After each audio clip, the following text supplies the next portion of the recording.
Bonjour et bienvenue dans les rendez-vous psycho. Alors les fêtes de fin d'année sont souvent associées à des traditions familiales bien établies et à des rituels que l'on répète année après année. Mais que se passe-t-il quand la vie prend un nouveau tournant? Alors divorce, perte d'un proche, changement de situation professionnelle voire personnelle. Comment continuer à célébrer cette période de manière joyeuse et sereine quand tout autour de nous semble avoir changé? Aujourd'hui, nous allons voir ces questions avec le docteur Jean Dorido. Jean, bonjour. Bonjour Émilie, bonjour à tous. Comment allez-vous? Écoutez, ça va à merveille. Ça va à merveille. Alors donc vous êtes spécialiste entre autres de l'hypnose et arrêt du tabac. On vous voit beaucoup dans les médias, radio, télé, sur des questions autour de la santé mentale, les addictions et aussi en psychologie criminelle, c'est bien ça? C'est vrai, oui. Ouais. Voilà, alors aujourd'hui on va parler de fêtes. Très bien. Notre sujet. Il y a parfois des crimes sordides pendant les fêtes, on ne va pas se faire peur. On va pas se faire peur. Ça existe, c'est-à-dire. D'accord, alors nous on va plutôt parler de savoir comment réinventer les fêtes quand la vie change, voilà, après un accident de la vie. Alors comment justement un changement majeur dans la vie peut-il affecter notre manière d'aborder les fêtes de fin d'année? En fait, un changement majeur, ça affecte le quotidien évidemment, et ça va rentrer en résonance avec les fêtes, parce que précisément les fêtes de fin d'année, c'est quelque chose qui ne change pas. Ça fait partie de ces espèces d'invariants dans l'existence. Alors, ça dépend des familles évidemment. Pour autant, vous avez une dimension très familiale dans les fêtes de fin d'année. Voilà, il y a des familles avec très peu de personnes où les liens peuvent être très forts malgré tout. Hein. Et puis il y a des familles avec énormément d'énormes rassemblements comme ça. Bon.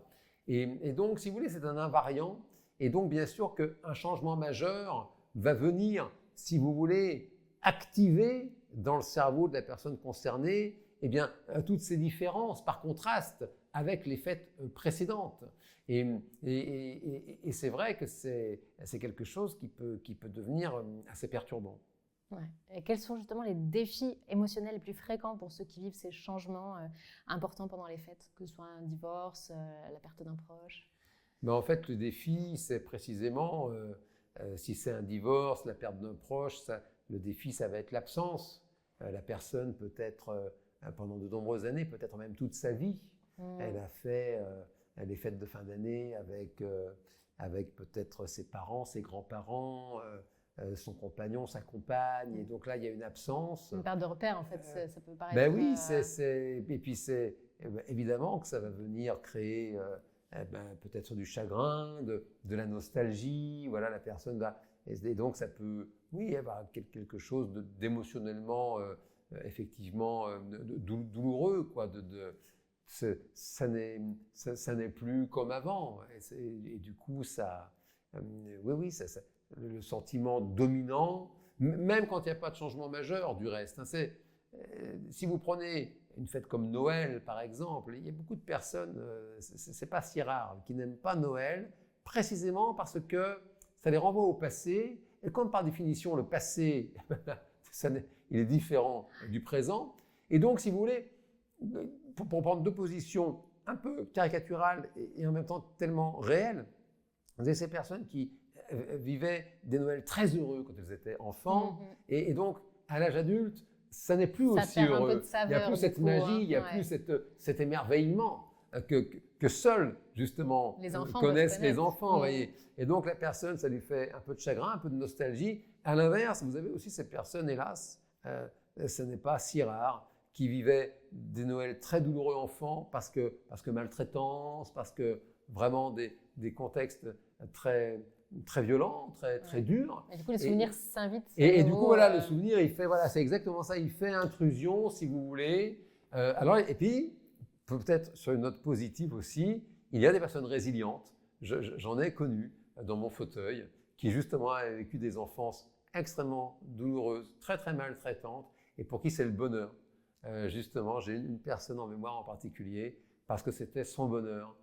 Cette personne, fête de fin d'année, de voir à quel point elle avait réussi à offrir à ses enfants ce qu'elle n'avait pas vécu elle-même, et c'était sa joie. C'est important de se souvenir que la résilience, elle est toujours possible. Eh bien, vous devancez ma prochaine question, puisque évidemment, on va toujours aller vers le positif. Et ma question suivante, donc, c'était comment transformer une période difficile justement en une occasion de créer de nouvelles traditions, voire d'adapter les anciennes.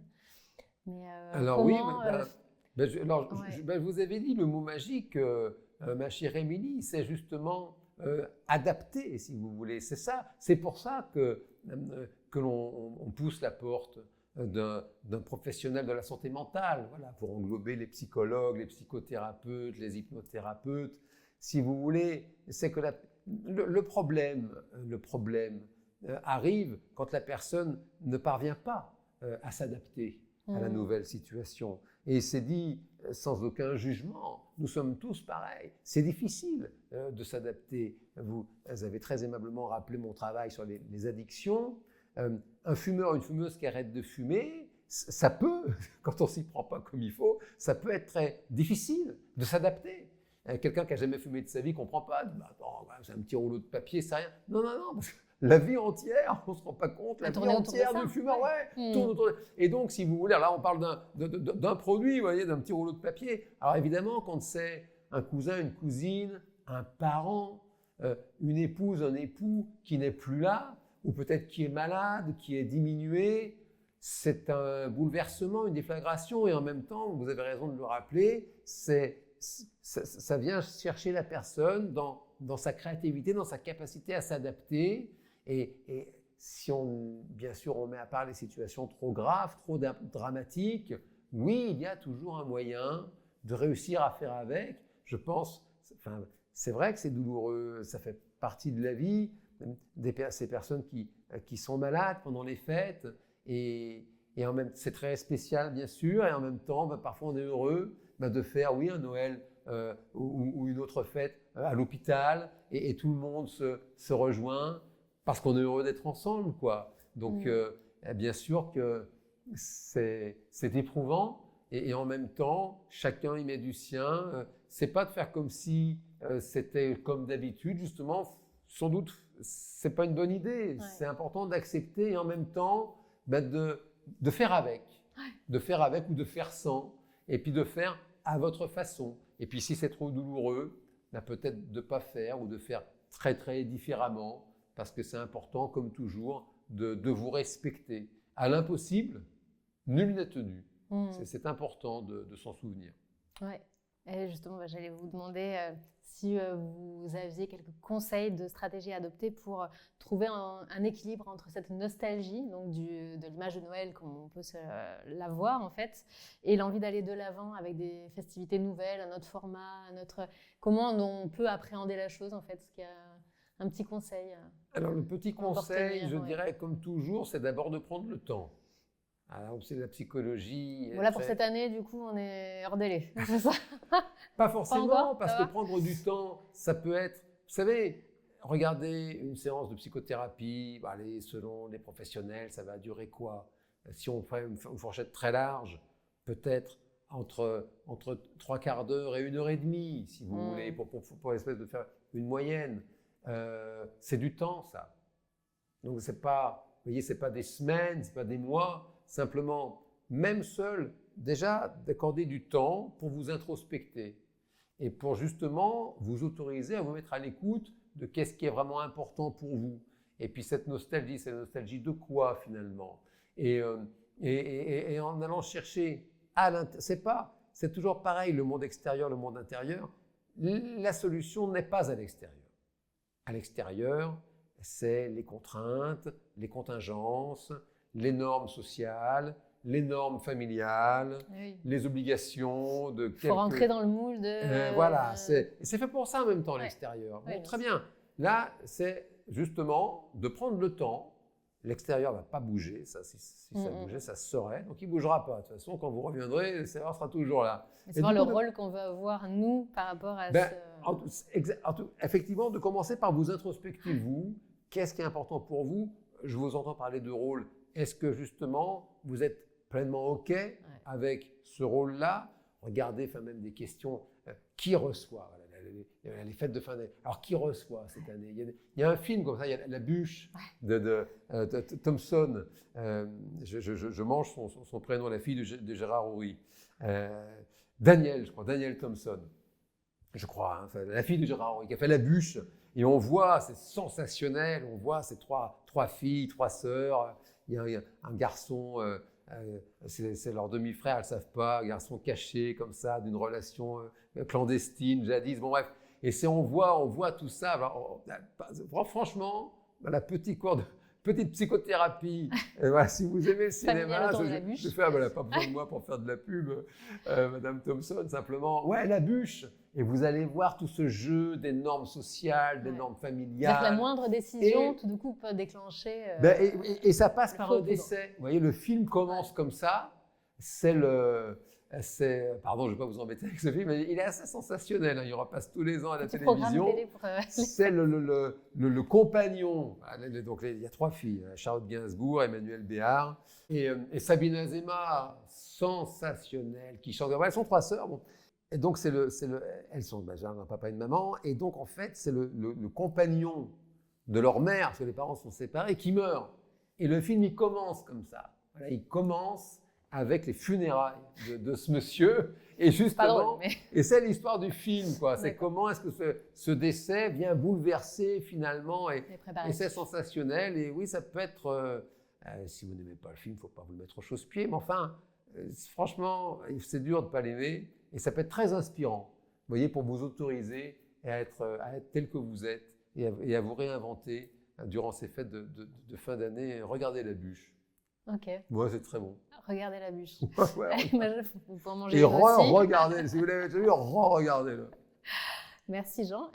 Quels conseils pratiques peut-on donner par contre à ceux qui se sentent déconnectés de l'esprit des fêtes parce que justement ils ont eu un changement important dans leur vie? Est-ce qu'on a un petit conseil en particulier? Alors si vous voulez le conseil, comme toujours, vraiment, déconnecter, c'est vraiment ça pèse, on se sent pas bien du tout. Les fondamentaux, comme toujours, c'est de vous respecter. C'est tirer sur l'herbe ne la fait pas pousser plus vite, au contraire, ça l'abîme. Un magicien sensationnel, c'est le temps. Le temps fait un travail que rien d'autre ne peut faire. Alors oui, la psychothérapie, notamment l'hypnose, vous en avez parlé, ça peut aider à accélérer un peu ce processus de digestion, de maturation, d'adaptation. Bien sûr, pour autant, je veux dire, si vous ne le sentez pas, pour parler comme ça de façon un peu triviale, c'est important de vous respecter et sur la base de ce respect, eh bien d'aller vers ce qui est le plus OK pour vous. Il y a des personnes qui sont OK avec le fait de faire semblant, de donner le change, parce que c'est ce qui leur convient le mieux, parce que c'est ce qu'il y a de plus simple. Bon, très bien à ce moment-là. Si c'est trop douloureux pour vous, si vraiment ça vous fait non, c'est ce qui semble le plus satisfaisant de vous respecter et d'accepter de passer des fêtes différentes cette année. C'est aussi une façon de donner du sens et de respecter précisément la personne que vous êtes dans cette période de changement, puisqu'il s'agit de changement. Donc donner du temps au temps. La famille après peut comprendre, hein, les personnes aimantes peuvent tout à fait comprendre que cette année, peut-être, c'est pas comme d'habitude. Pardon, mais intervenir. Non, la famille, elle peut comprendre. La famille, elle doit comprendre. Elle doit comprendre. Après, on ne va pas se mentir. Il y a des familles qui ne comprennent pas. Voilà. Donc, c'est là qu'il y a un problème, vous voyez. Maintenant, oui, la famille, oui, elle doit comprendre. C'est terrible. C'est des phrases qu'on entend. Mais enfin, mais je ne comprends pas. Ben oui, si tu ne comprends pas. Si tu ne fais pas l'effort, le jour de Noël, personne ne te demande de comprendre en même temps, vous voyez. Voilà, je ne comprends pas. Tu ne comprends pas, tu ne comprends pas. Si tu ne comprends pas, ce n'est pas si grave. On ne te demande pas de comprendre. Voilà, c'est comme ça. Moi, ce n'est pas OK pour moi. Donc, bien sûr, d'expliquer, OK. Maintenant, si même avec l'explication, la personne ne comprend pas, c'est... Il faut sauver sa peau d'abord, quoi. C'est une façon, un petit peu hard de le dire. Maintenant, oui, c'est un fait. Charité bien ordonnée commence par soi-même. Question, parce que parfois, justement, quand on n'est pas bien, on aurait plutôt tendance à se replier, ce qui est souvent la mauvaise solution. C'est mauvais, vous pensez, ouais.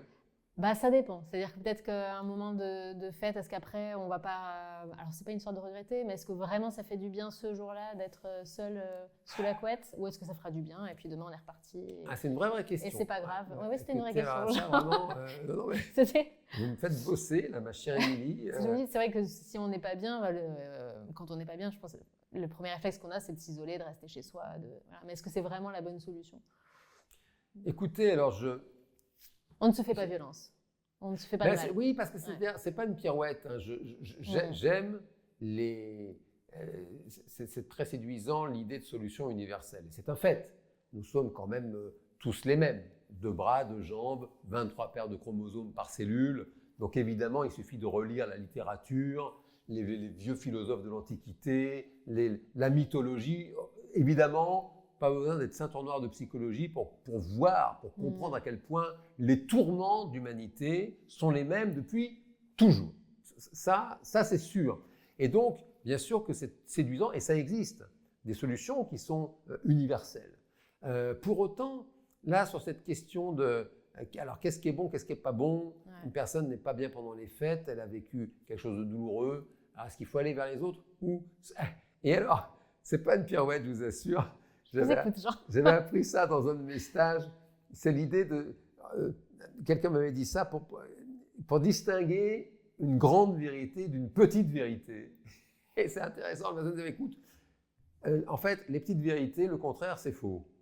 Voilà. Très bien. Genre, voilà, le soleil se lève à l'est, c'est vrai, c'est une petite vérité. Le contraire, c'est faux. Il ne se lève pas à l'ouest, il se lève à l'est, il se couche à l'ouest. Une grande vérité, le contraire, c'est vrai. Voilà. Très bien. Donc, une grande vérité, alors je ne vais pas bien, est-ce qu'il faut aller vers les autres? Oui. Et est-ce qu'il faut se mettre dans son coin? Oui. Okay. Alors, ce n'est pas une pirouette, je vous assure, c'est tenir les deux ensemble. Voilà. On dit, mais comment je fais? Et c'est là, et c'est là justement que c'est très intéressant, tout ce qui est le travail d'hypnothérapie, le travail même autour de la méditation, parce que regardez le monde des rêves, et c'est vrai qu'on a une partie du cerveau. Quelqu'un qui rêve, qui vous explique son rêve, vous dit, écoute, c'est bizarre, j'étais à l'intérieur et dehors en même temps. Et c'est vraiment ce qu'elle a vécu. Et nous, l'esprit rationnel, il ne peut pas comprendre, c'est pas possible. Vous voyez, l'esprit rationnel, il est dans le où. Et pour appelez-le comme vous voulez, le subconscient, tel ou tel hémisphère, en fait, c'est le et. Voilà, je suis vers les autres et je suis dans mon coin en même temps. Et puis, par ailleurs, c'est quand même un fait qu'en psychologie de la personnalité, il y a vraiment un invariant qui est très très fort, qui est autour de extraverti, introverti. Et ça vraiment, c'est quelque chose de vraiment central dans la psychologie de la personnalité. Vous avez vraiment des personnes qui se rechargent au contact des autres. Ces personnes extraverties. C'est vraiment ce qui va les nourrir, recharger leur batterie, vous voyez. Au fond du gouffre, il faut qu'elles voient du monde. Et ça les booste. Et vous avez des personnes, c'est le contraire, ça existe. Ouais. Des personnes qui, quand elles ne sont pas bien, les autres, ça les épuise encore plus, vous voyez. Ça leur pompe leur énergie. Et elles ont besoin d'être dans leur coin. C'est vraiment à chacun. Voilà, Donc oui, il y a quand même, là, il y a vraiment quelque chose de très singulier. Ouais. Oui, quand même. Et en même temps, vous souvenir que c'est un fait, il faut des deux. Nous sommes des mammifères sociaux, donc oui, on a besoin de relations, de soutien social.